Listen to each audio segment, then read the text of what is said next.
বিসমিল্লাহির রহমানির রহিম। প্রিয় শিক্ষার্থীবৃন্দ, বর্ণমালা আদর্শ উচ্চ বিদ্যালয় অ্যান্ড কলেজ কর্তৃক আয়োজিত অনলাইন ক্লাসে তোমাদের সবাইকে স্বাগত জানাচ্ছি। আমি খন্দকার হামিদুল হক। দশম শ্রেণীর পদার্থবিজ্ঞান ক্লাসে চলতরিৎ বিষয়ে ইতিপূর্বে তোমাদের আমি প্রাথমিক কিছু ধারণা দিয়েছিলাম। আজকে যে বিষয়গুলো নিয়ে আলোচনা করব সেটা এখানে আছে: ওহমের সূত্র, রোধ, পরিবাহিতা, রোধের নির্ভরশীলতা, রোধের সূত্র, আপেক্ষিক রোধ বা রোধকত্ব, পরিবাহকত্ব এবং তড়িৎ ক্ষমতা। এই বিষয়গুলো নিয়ে আমি তোমাদের প্রাথমিক ধারণা প্রদান করব। পরবর্তীতে আমরা সৃজনশীল অংশে প্রবেশ করব। তো গতকাল আমরা বিভব পার্থক্য এবং তড়িৎ প্রবাহের মধ্যে সম্পর্ক স্থাপন করিয়েছিলাম, যেটা কিন্তু সেই বিভব পার্থক্য এবং তড়িৎ প্রবাহের মধ্যে যে সম্পর্ক সেটাই কিন্তু রোধের সূত্র, আমাদের ওহমের সূত্র। ওহম যে সূত্রটা দিয়েছিল যে একটা নির্দিষ্ট পরিবাহীর এটা যদি হয় এ প্রান্ত, এটা যদি হয় বি প্রান্ত, তা একটা পরিবাহীর দুই প্রান্তে যদি বিভব পার্থক্য বজায় থাকে তাহলে সেটার মধ্যে দিয়ে তড়িৎ প্রবাহ চলে। বিভব পার্থক্য যদি না থাকে তাহলে তড়িৎ প্রবাহ চলে না। এবং সে এটা দেখাইছে যে এই বিভব পার্থক্যের পরিমাণ যত বেশি হবে প্রবাহের পরিমাণ তত বেশি হবে, বিভব পার্থক্যের পরিমাণ যত কম হবে প্রবাহের পরিমাণ তত কম হবে। তো তার সূত্রটা কি চলে আসছে যে তাপমাত্রা যদি স্থির থাকে একটা নির্দিষ্ট পরিবাহীর মধ্য দিয়ে যে পরিমাণ তড়িৎ প্রবাহ চলে তা ওই পরিবাহীর দুই প্রান্তের বিভব পার্থক্যের সমানুপাতিক। তার মানে এটার এই প্রান্তের বিভব যদি আমি VA বলি আর এই প্রান্তের বিভব যদি VB বলি, এখানে এদের মধ্যে একটা পার্থক্য যদি থাকে, অর্থাৎ আমরা যদি বলি VA is greater than VB, অর্থাৎ VAটা হচ্ছে বড়, VBটা হচ্ছে ছোট, তাহলে এর মধ্যে দিয়ে তড়িৎ প্রবাহ চলবে। তো সেই তড়িৎ প্রবাহের পরিমাণটা কতটুকু হবে? পরিমাণটা হবে এদের পার্থক্যটা যতটুকু, পরিমাণটা হবে তার আনুপাতিক হারে চলবে। এটার পরিমাণটা আমরা যদি বলি যে এই পার্থক্যটা হচ্ছে V সমান VA মাইনাস VB, তাহলে এই পার্থক্যটাকে আমরা V দ্বারা যদি সূচিত করি তাহলে ওহমের সূত্রটা আসতেছে I সমানুপাতিক V, অর্থাৎ তড়িৎ প্রবাহ হচ্ছে বিভব পার্থক্যের সমানুপাতিক। এটাই আমাদের ওহমের সূত্র। এখন এই সমানুপাতিক চিহ্নটা যদি আমরা উঠিয়ে দিই তাহলে আসতেছে I ইকুয়াল টু V/R। এখানে এই 1/R এটাকে আমরা বলি পরিবাহীর, এই Rটা হচ্ছে পরিবাহীর রোধ। তার মানে 1/Rটা হচ্ছে সমানুপাতিক ধ্রুবক, যেখানে Rটা হচ্ছে পরিবাহীর রোধ। তাহলে আমাদের ওহমের সূত্রটার গাণিতিক রূপ আসলো I সমান V/R। V হচ্ছে বিভব পার্থক্য আর R হচ্ছে পরিবাহীর রোধ। তাহলে এখন আমরা আসি, আমরা ওহমের সূত্রটা, আমাদের প্রশ্নটা আসতে পারে এরকম: ওহমের সূত্রটি বিবৃত ও ব্যাখ্যা করো। তাহলে ওহমের সূত্রটি কী ছিল? যে নির্দিষ্ট তাপমাত্রায় কোনো নির্দিষ্ট একটা পরিবাহীর মধ্য দিয়ে যে পরিমাণ তড়িৎ প্রবাহ চলে তা ওই পরিবাহীর দুই প্রান্তের বিভব পার্থক্যের সমানুপাতিক। তারপরে যদি বলে ব্যাখ্যা করো, তাহলে ব্যাখ্যাটা তোমরা কিভাবে করবে? মনে করি AB একটি নির্দিষ্ট পরিবাহী যার এ প্রান্তের বিভব হচ্ছে VA আর B প্রান্তের বিভব VB, যেখানে VA is greater than VB। তাহলে এদের পার্থক্যটা কত? পার্থক্য হচ্ছে VA মাইনাস VB, যেটাকে আমরা V দ্বারা সূচিত করছি। তাহলে ওহমের সূত্র থেকে আমরা পাই I সমানুপাতিক V, অর্থাৎ I ইকুয়াল টু V/R, যেখানে 1/R হচ্ছে সমানুপাতিক ধ্রুবক। এটাই আমাদের ব্যাখ্যাটা হয়ে গেল। এবার আসো Rটাকে কি বলছিলাম আমরা? Rটাকে বলছিলাম আমরা রোধ। রোধ কি? রোধ হচ্ছে এই যে আমি পরিবাহীটা এখানে যে দিছি, এই পরিবাহীর মধ্য দিয়ে যখন আমরা জানি তড়িৎ প্রবাহ মানে তো হচ্ছে ইলেকট্রনের প্রবাহ, যখন এর মধ্যে দিয়ে ইলেকট্রন প্রবাহিত হবে তো পরিবাহীর নিজস্ব কিছু বাধার, পরিবাহীর মধ্যে দিয়ে সে যাওয়ার সময় কিছু বাধার সম্মুখীন হবে, যেটা বিভিন্ন পরিবাহীর বিভিন্ন রকম। তো এই যে পরিবাহীর মধ্য দিয়ে যাওয়ার সময় তড়িৎ প্রবাহ যে পরিমাণ বাধার সম্মুখীন হবে সেই বাধাটাই হচ্ছে রোধ, আমরা যেটাকে R দ্বারা সূচিত করি। R হচ্ছে কি? পরিবাহীর রোধ। তাহলে এই পরিবাহীর রোধ কিন্তু বিভিন্ন পদার্থের বিভিন্ন রকম। আমরা সচরাচর দেখি যে আমাদের রূপার রোধ হচ্ছে সবচেয়ে কম, তারপরে আছে তামা আছে, তারপরে তোমার নাইক্রোম আছে, ট্যাংস্টেন আছে, তারপরে অ্যালুমিনিয়াম আছে। এদের বিভিন্ন পদার্থের রোধ কিন্তু বিভিন্ন রকম। রোধ মানে হচ্ছে বাধা। এখন এই রোধের যে বিপরীত রাশি সেটাকে আমরা কি বলি? পরিবাহিতা। তার মানে 1/R, এই 1/R-কে বলি আমরা পরিবাহিতা। রোধের একক, এটা রোধ আবিষ্কার করছে হচ্ছে ওহম। তার নামানুসারে রোধের একক হচ্ছে ওহম। আমরা এটা এই চিহ্ন দিয়ে প্রকাশ করি, এই চিহ্নটা হচ্ছে ওমেগা, এটা দিয়ে প্রকাশ করি। ওমেগার কিন্তু দুইটা রূপ, এটাকেও আমরা ওমেগা বলি, এটাকেও আমরা ওমেগা বলি। তো রোধের একক হচ্ছে ওহম, এটাকে আমরা ওমেগা দিয়ে প্রকাশ করি, এটা দিয়ে প্রকাশ করি। আর পরিবাহিতা যেটাকে আমরা বলি কি 1/r পরিবাহিতা, তাহলে পরিবাহিতার এককটা কি আসবে? এটা আসবে ওহম ইনভার্স, ওহম ইনভার্স। তার মানে এখানে কিন্তু ছিল কি দেখো 1/ওহম, তো 1/ এটা কর, তাহলে কি হবে ওমেগা ইনভার্স। এই ওমেগা ইনভার্স হচ্ছে পরিবাহিতার একক। এবার আসো রোধের নির্ভরশীলতা। রোধ কি কি বিষয়ের উপর নির্ভর করে? রোধের আমরা জানি রোধের নির্ভরশীলতা হচ্ছে চারটি বিষয়ের উপর নির্ভর করে। একটা হচ্ছে তাপমাত্রার উপর নির্ভর করে, উপাদানের উপর নির্ভর করে, এই যে পরিবাহীটা সেটা কি উপাদান সেটার উপরে নির্ভর করে।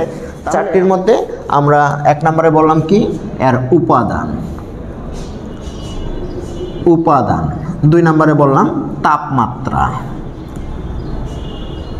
3 নম্বরে বললাম আমরা এটার দৈর্ঘ্য, আর 4 নম্বরে হচ্ছে প্রস্থচ্ছেদের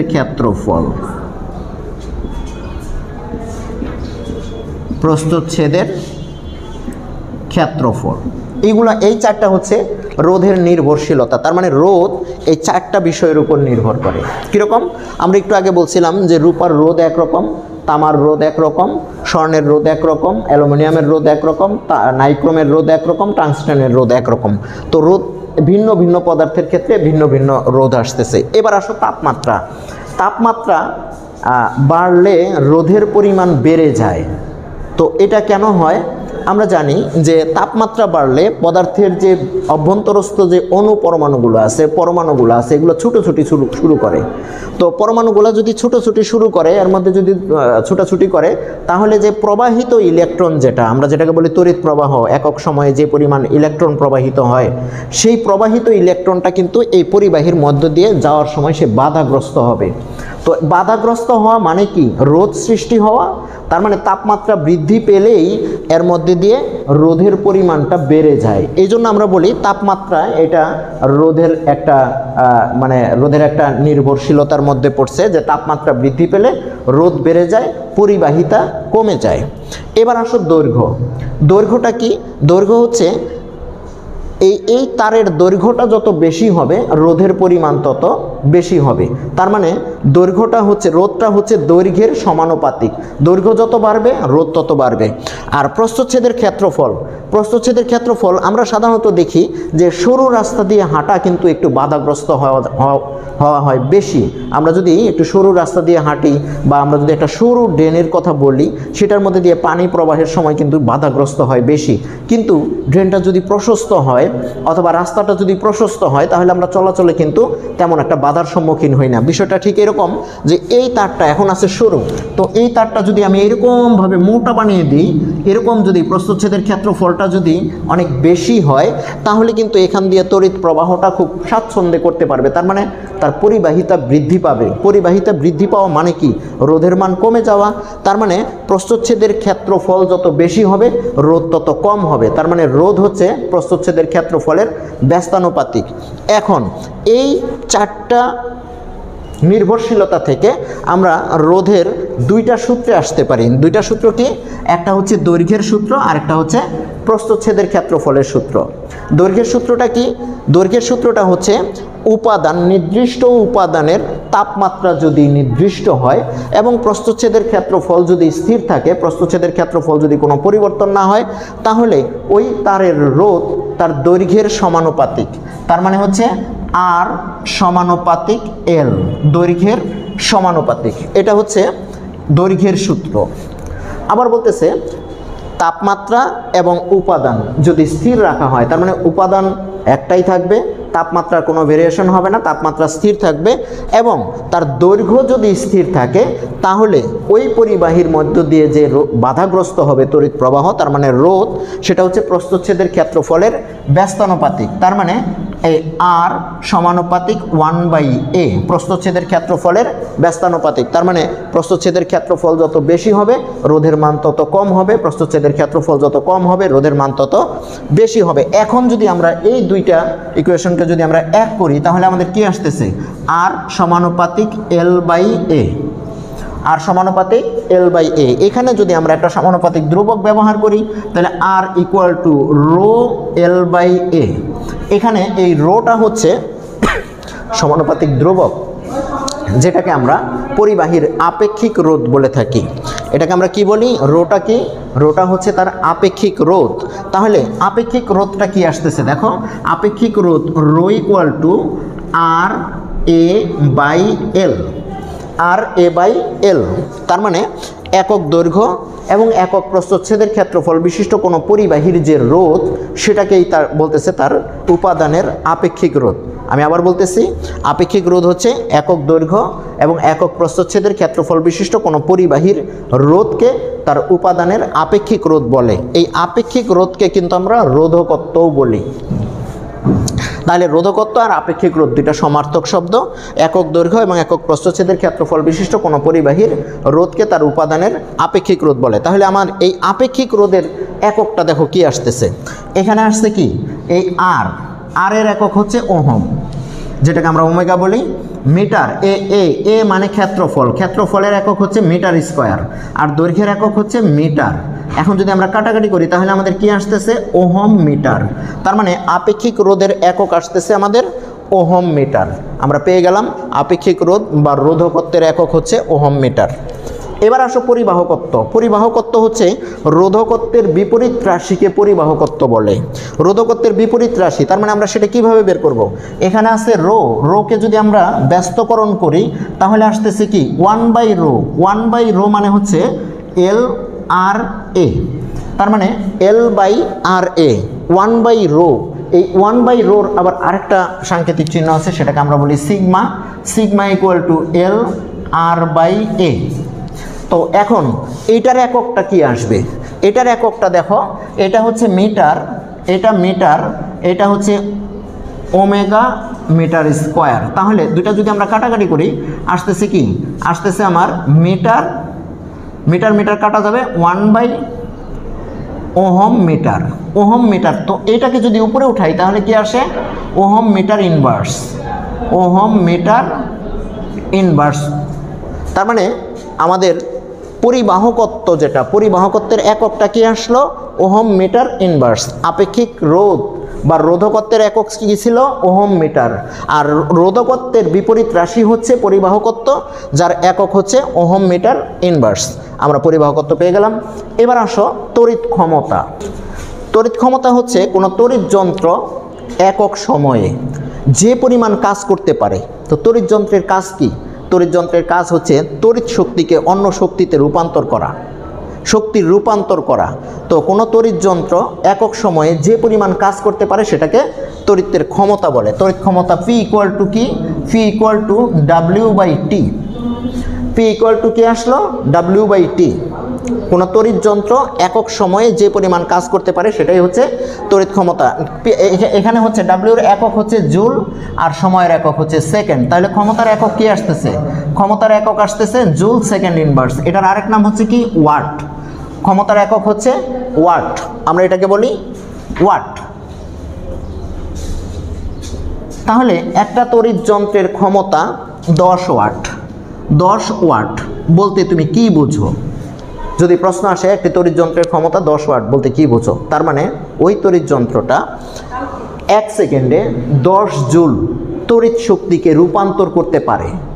তড়িৎ যন্ত্রটি একক সময়ে, তার মানে 1 সেকেন্ডে 10 জুল পরিমাণ শক্তির রূপান্তর করতে পারে। কিসের শক্তির রূপান্তর করতে পারে, সে তড়িৎ শক্তিকে আদার্স শক্তিতে রূপান্তর করতে পারে। হয়তোবা সে তাপ শক্তিতে রূপান্তর করে, না হলে সে শব্দ শক্তিতে রূপান্তর করে, না হলে সে যান্ত্রিক শক্তিতে, না হলে সে আলোক শক্তিতে রূপান্তর করে। ওই হচ্ছে ওই তড়িৎ যন্ত্রের ক্ষমতা। তো একটা বাল্বের ক্ষমতা 60 ওয়াট, একটা বাল্বের ক্ষমতা হচ্ছে 60 ওয়াট। আমরা বলতে কি বুঝি, ওই বাল্বটি একক সময়ে, তার মানে 1 সেকেন্ড সময়ে 60 জুল পরিমাণ শক্তি রূপান্তর করে, অর্থাৎ 60 জুল তড়িৎ শক্তিকে সে আলো এবং তাপ শক্তিতে রূপান্তর করে। বাল্বের কাজ হচ্ছে বাল্ব আলো এবং তাপ শক্তি তৈরি করে।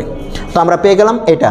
এখন এই যে P = W/T, এটা কিন্তু এই W কিন্তু সব সময় দেওয়া থাকবে না। এক সময় তোমার দেওয়া থাকবে বিভব পার্থক্য দেওয়া থাকবে, এক সময় তোমার তড়িৎ প্রবাহের পরিমাণ দেওয়া থাকবে। তাহলে আমরা কিভাবে তড়িৎ ক্ষমতাটা হিসাব করব? ইতিপূর্বে আমি যতগুলা মানে সূত্র গাণিতিক রূপ তোমাদের দেখাইছি, তার মধ্যে শুরুতেই ছিল 1 নম্বর ছিল I = Q/T, যেটা আমরা পাইছিলাম তড়িৎ প্রবাহ। একক সময়ে যে পরিমাণ আধান প্রবাহিত হয় সেটাকে কি বলে? তড়িৎ প্রবাহ বলে।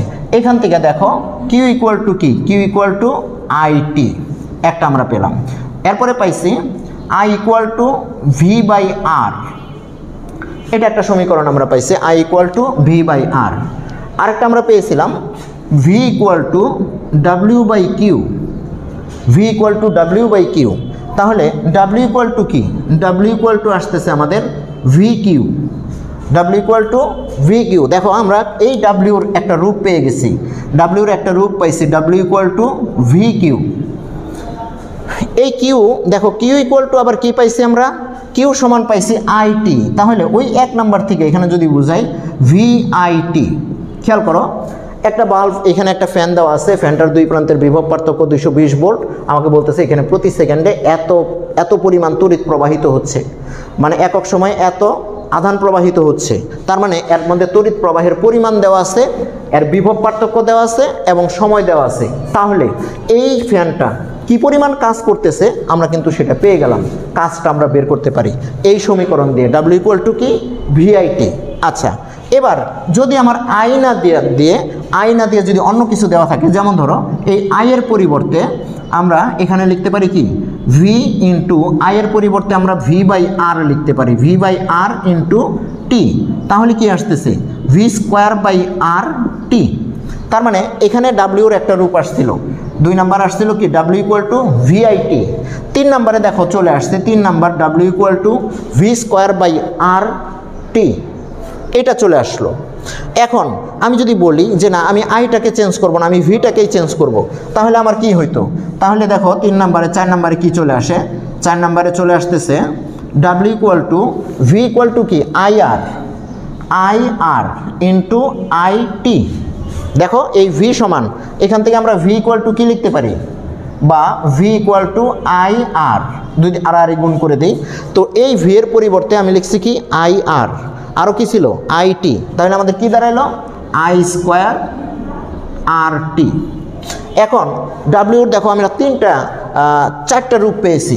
একটা রূপ W = VQ, আধানের পরিমাণ যদি দেওয়া থাকে, বিভব পার্থক্য যদি দেওয়া থাকে আমরা W বের করতে পারি। 2 নাম্বার হচ্ছে VIT, বিভব পার্থক্য যদি দেওয়া থাকে, কি পরিমাণ তড়িৎ প্রবাহিত হচ্ছে, কি পরিমাণ সময়, সেটা জানলে আমরা W বের করতে পারি, কাজের পরিমাণ বের করতে পারি। 3 নাম্বার হচ্ছে V²/RT। তার মানে যদি ওই পরিবাহীর রোধ, ওই যন্ত্রের যদি রোধ দেওয়া থাকে এবং বিভব পার্থক্য দেওয়া থাকে, সময় জানলেই আমরা কাজের পরিমাণ বের করতে পারি। আরেকটা হচ্ছে I²RT, তার মানে তড়িৎ প্রবাহের পরিমাণ এবং রোধ যদি জানা থাকে, সময় জানলে আমরা কাজের পরিমাণ বের করতে পারি। এই যে সমীকরণটা পেয়েছি আমরা এখান থেকে 2, 3, 4, এই 4টা থেকে দেখো আমরা এখান থেকে ক্ষমতাও পেয়ে যাচ্ছি। কীরকম? আমরা জানি ক্ষমতা P = কি? আমরা জানি ক্ষমতা P = W/T। তাহলে তুমি এটা থেকে নিয়ে আসো, আমরা এই যে এখানে নিয়ে আসছিলাম P = কি? P = এই W সমান হচ্ছে VIT। তাহলে এখানে রাখলাম কি? VIT/T। তাহলে আমার P সমান কি আসলো? VI। তার মানে বিভব পার্থক্য আর তড়িৎ প্রবাহ যদি জানা থাকে তাহলে V = VI আমরা ক্ষমতা বের করে ফেলতে পারি। 2 নম্বরে আসো, এখানে কি ছিল? V²/RT। তাহলে এই W এর পরিবর্তে আমরা কি লিখব? V²/R আর T, আর নিচে আছে কি? নিচে আছে আমার T। এবার এই T কাটা, তাহলে আমার P সমান কি? V²/R। এখানে আসো 4 নম্বরে আসো, এখানে যদি এই W এর মান যদি আমি এখানে বসাই, তাহলে এখানে ছিল আই স্কোয়ার আর টি, আর নিচে আছে কি টি। এবার টি টি কাটা সমান হচ্ছে আই স্কোয়ার আর। প্রিয় শিক্ষার্থীরা দেখো, আমরা এখানে টোটাল কাজ এবং ক্ষমতাকে তিনটা সমীকরণের মধ্যে নিয়ে চলে আসছি। একটা হচ্ছে W equal to VIT, W equal to V square by R T, W equal to I square R T. তুমি যদি কাজ তড়িতের মানে শক্তির রূপান্তর, কি পরিমাণ শক্তির রূপান্তর হচ্ছে সেটা যদি তুমি বের করতে চাও, তাহলে এই চারটা সমীকরণ দিয়ে তুমি বের করতে পারো। আর কি পরিমাণ ক্ষমতা, তড়িৎ ক্ষমতার হিসাবটা যদি তুমি করতে চাও, তাহলে এখানে দেখো P equal to VI, P equal to V square by R and P equal to I square R. এই তিনটা সমীকরণ দিয়ে তুমি ক্ষমতার হিসাবটাও করতে পারো। তো প্রিয় শিক্ষার্থীরা, আজকে আমি যে পর্যন্ত পাঠদান করেছি, তোমরা এটা একটু মনোযোগ সহকারে যদি 2-3 বার শোনো, দেখো, তাহলে আমার মনে হয় তোমাদের এইখানকার যে বিষয়গুলো আছে এগুলো সবগুলোই তোমাদের বোধগম্য হবে। তো আজকে আমি এখানেই শেষ করতে চাচ্ছি। তোমরা সবাই ভালো থাকো, সুস্থ থাকো। ধন্যবাদ তোমাদের সবাইকে।